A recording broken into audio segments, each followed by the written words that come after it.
तर विधान परिषद निवडणुकीमध्ये काँग्रेस राष्ट्रवादी आघाडीला भाजपनं पाठिंबा दिल्याची सूत्रांची माहिती आहे। पालघर पोटनिवडणुकीचा वचपा काढण्यासाठी भाजपनं ही खेळी खेळल्याची सूत्रांची माहिती आहे।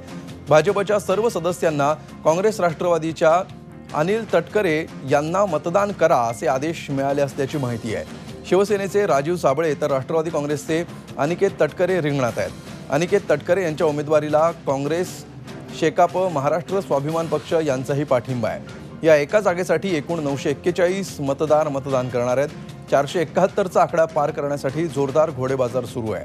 941 पैकी शिवसेनेकडे 309 मतं आहेत, भाजपकडे 145, राष्ट्रवादी काँग्रेस आणि शेकापकडे 275 मतं आहेत, तर स्वाभिमान पक्षाकडे 91, मनसे 13 आणि उर्वरित अपक्ष 108 अशी मतांची विभागणी आहे। रायगड जिल्ह्यात मतदानाला सुरुवात झाली आहे। जिल्ह्यातल्या 8 प्रांताधिकारी कार्यालयामध्ये मतदान होत आहे।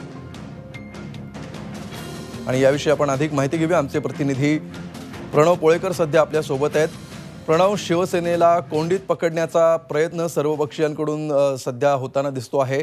कशा प्रकारे निवडणुकीची समीकरणं बदलली आहेत या सगळ्या खेळींमुळे? अमोल, जी भाजपची 145 मतं आहेत ती कुठे जाणार याचा काल रात्रीपर्यंत कुठेही काही पत्ता लागत नव्हता। मात्र आज सकाळी वरिष्ठांकडून आदेश आल्याचं इथले भाजपचे काही पदाधिकारी जे आहेत ते सांगतात आणि वरिष्ठांनी स्पष्ट सांगितले की अनिकेत तटकरेंना मतदान करा किंवा मतदान करा असं वरिष्ठांकडून आदेश मिळाल्यामुळेच ही निवडणूक जी आहे ती आता शिवसेना विरुद्ध इतर अशी झालेली पाहायला मिळते।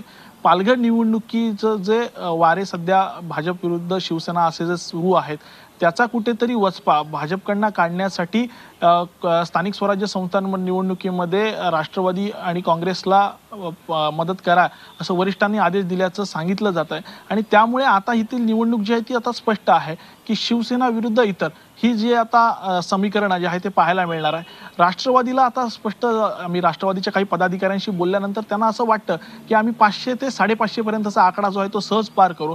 त्यामुळे या संदर्भात आम्ही ज्यावेळी भाजपच्या काही पदाधिकाऱ्यांशी बोललो आणि पदाधिकाऱ्यांशी बोलल्यानंतरच त्यांच्याकडनं असं कळलं की वरिष्ठांकडनं आदेश आल्यामुळेच आता आमचं नाईलाज आहे। त्यामुळे 145 मतं ही फार महत्त्वाची मतं आहेत जी भाजपकडे आहेत आणि ही भाजपची मतं सर्वच्या सर्व अनिकेत तटकरेंना जाणार का हे आता बघणं औत्सुक्याचं ठरेल। जरी वरिष्ठांनी आदेश दिले असले तरी हे मतं ही अनिकेत तटकरेंकडे जाणार का हे बघणं देखील आता औत्सुक्याचं ठरणार आहे अमोल। त्यामुळे आता या निवडणुकीमध्ये एक आता चित्र जे आहे ते आता कदाचित पलटू शकेल। जर भाजपनं शिवसेनेला मदत केली नाही तर कदाचित शिवसेनेचं या ठिकाणचं काही जे मत देखील ते काही खरं नसेल असं अमोल एकंदरीत या चित्रावरनं तरी स्पष्ट होत आहे। धन्यवाद प्रणव या सविस्तर माहितीबद्दल। फ्री 24 तास रहा एक पाऊल पुढे।